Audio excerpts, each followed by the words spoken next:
لله رب العالمين أشهد أن لا إله إلا الله وحده لا شريك له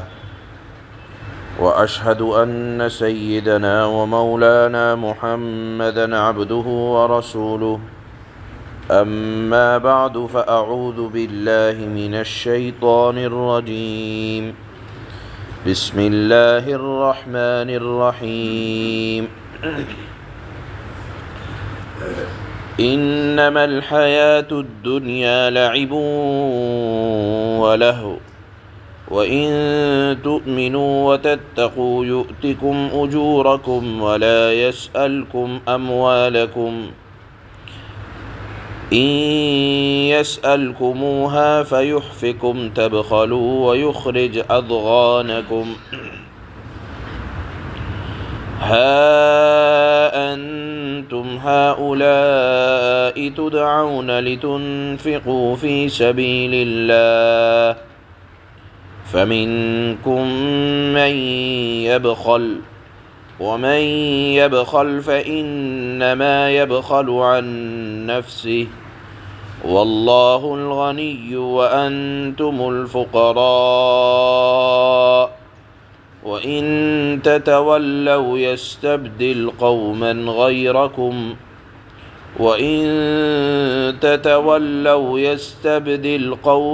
غيركم ثم لا يكونوا أمثالكم صدق الله مولانا العلي العظيم۔ کل کی آیات میں یہ ارشاد فرمایا تھا اللہ نے کہ اگر اللہ کی راہ میں تم سے تمہاری جان کا مطالبہ ہو تو پیچھے مت ہٹنا۔ آج کی آیات میں اللہ پاک فرما رہے ہیں کہ دیکھو اگر تم سے تمہارے مال کا مطالبہ ہو اللہ کی راہ میں خرچ کرنے کے سلسلے میں تو اس سے بھی پیچھے مت ہٹنا۔ کیوں؟ اس کی وجہ اللہ نے فرمائی انما الحیات الدنیا لعب ولہو، کہ دنیاوی زندگی تو محض ایک کھیل کود ہے، آخرت کی زندگی کے اندر بقا ہے۔ اللہ نے اس دنیاوی زندگی کو کھیل کود سے کیوں تشبیہ دی؟ آپ دیکھیں کہ بچہ جب پیدا ہوتا ہے اس کے ہاتھ میں جھنجھنا دے دیا جاتا ہے۔ اب جب بچہ بڑا ہوا، چلنے کے قابل ہوا، اگر آپ اس کے ہاتھ میں جھنجھنا دیں گے تو اس کو اچھا نہیں لگے گا،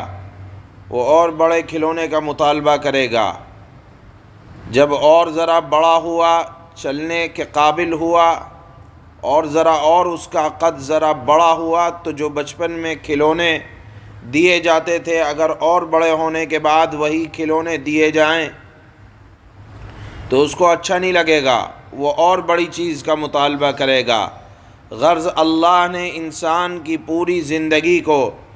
بچپن سے لے کر جوانی اور جوانی سے لے کر بڑھاپا، آپ دیکھیں ایک مرحلے کے بعد جب دوسرے مرحلے میں انسان قدم رکھتا ہے تو افسوس کرتا ہے کہ میری پچھلی زندگی کس لہو و لعب میں گزری۔ جوانی میں اگر وہی کھلونے دیے جائیں جو بچپن میں دیے جاتے تھے تو جوان کہے گا کیا میرے ساتھ مذاق ہے۔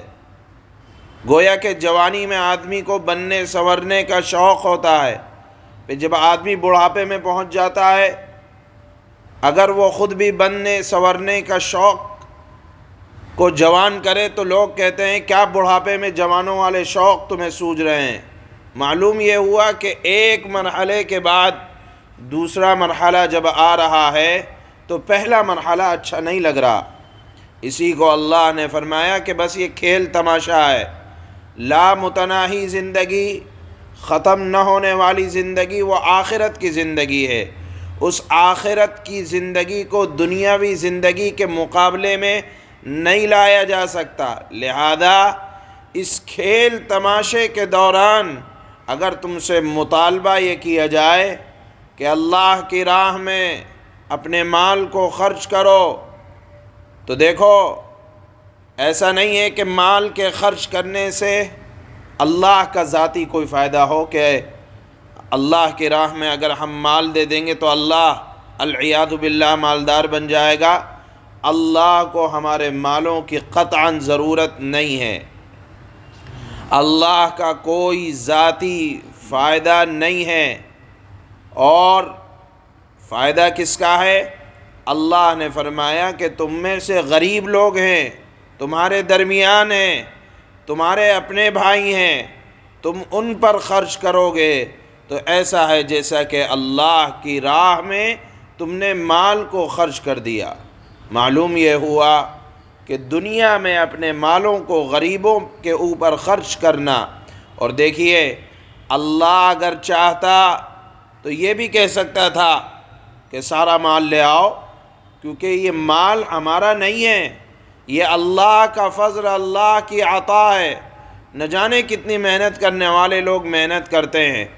لیکن ہر محنت کرنے والے کو مال نہیں ملا کرتا۔ جس پر اللہ کا فضل ہوتا ہے اللہ اسی کو اپنی عطا سے نوازتے ہیں۔ لہذا اگر اللہ یہ کہتا کہ سارا مال لے آؤ تو بھی دے دیا جاتا، لیکن اس وقت آزمائش کتنے دلدار ہوتے جو اپنے سارے مال کو اللہ کی راہ میں پیش کرتے۔ یہ تو ایمان تھا سیدنا صدیق اکبر رضی اللہ تعالی عنہ کا کہ مال کا مطالبہ ہوا تو جھاڑو دے کر لے آئے۔ اس درجے کا ایمان شاید ہی کسی کا ہو پاتا۔ اللہ نے اس پہ بھی کرم فرمایا کہ دیکھو بہت زیادہ کا نہیں، اللہ نے اس کی لمٹ بتا دی کہ اتنے میں سے اتنا خرچ کر دو، تو ایسا ہوگا گویا کہ تم نے اپنے سارے مال کو اللہ کی راہ میں خرچ کر دیا۔ اللہ نے فرمایا کہ جب ایسا خرچ کرنے کی نوبت آئے، زکوٰۃ صدقات کو اللہ کی راہ میں خرچ کرنے کی نوبت آئے تو دیکھو بخل سے کام نہ لینا،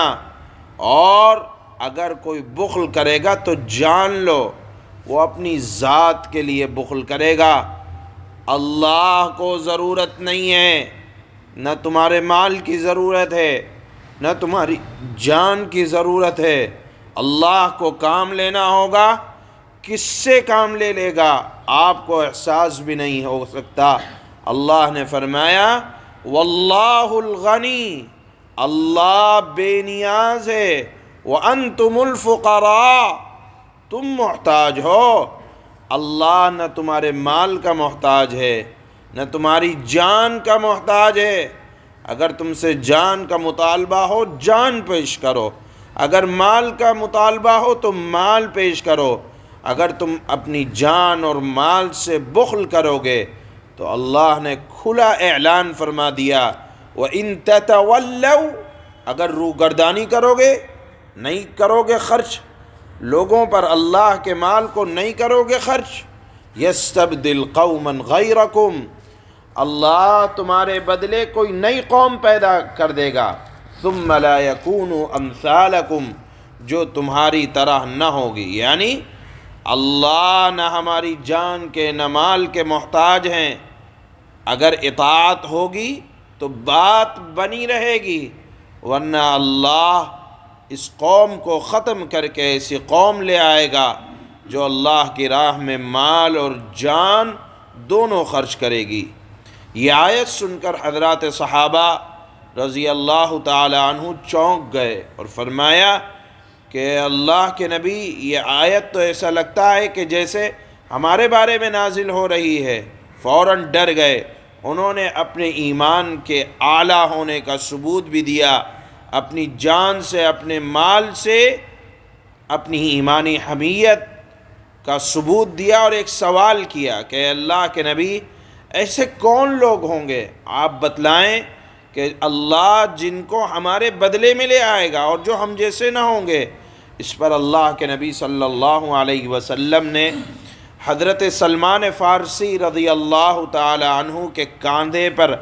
ہاتھ رکھ کر ارشاد فرمایا کہ سلمان کی قوم کے لوگ، اور فرمایا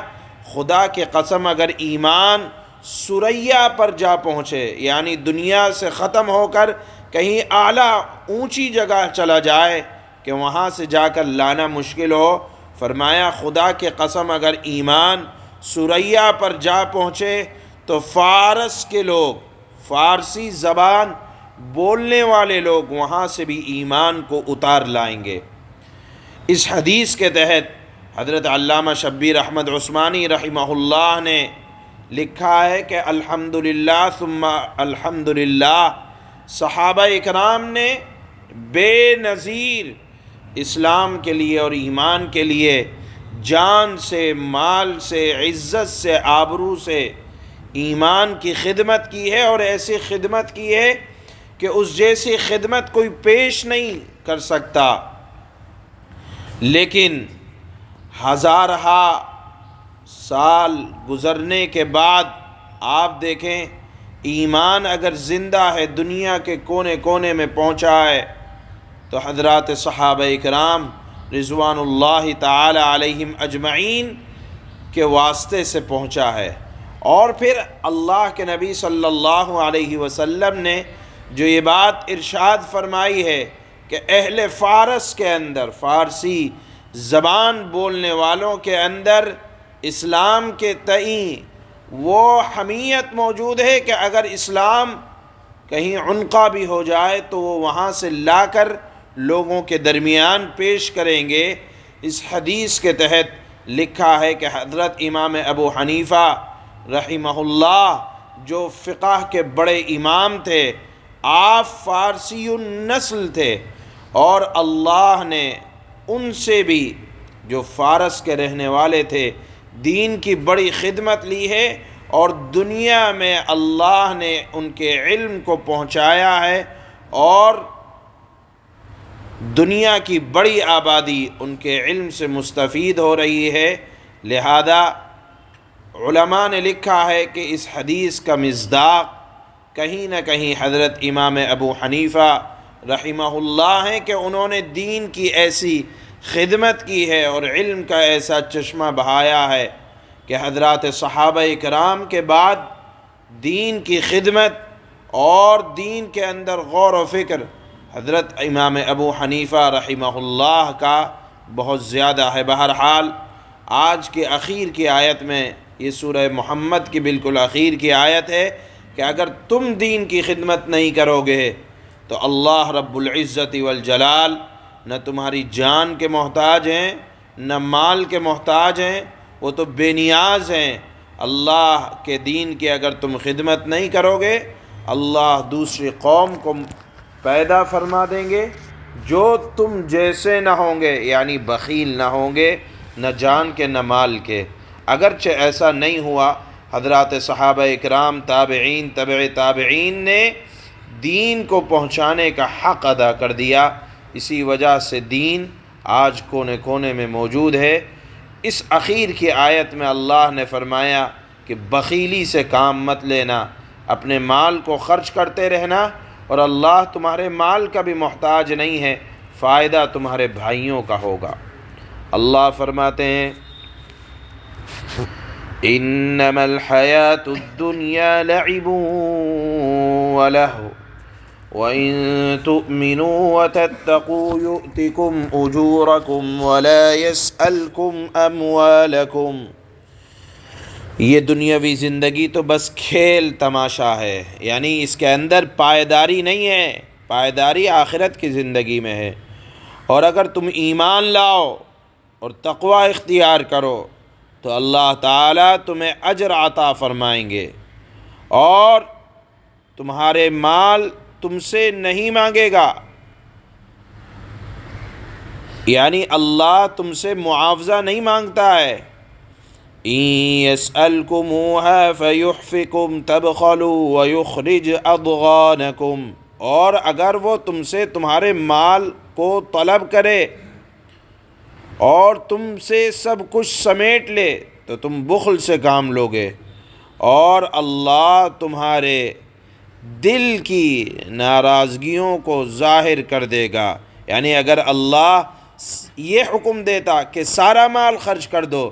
تو ہم سب بخیل بن جاتے، ہم سب ناراض ہو جاتے۔ حالانکہ نہیں ہونا چاہیے کہ مال اللہ کا دیا ہوا ہے، لہذا اگر سارا مال نہیں،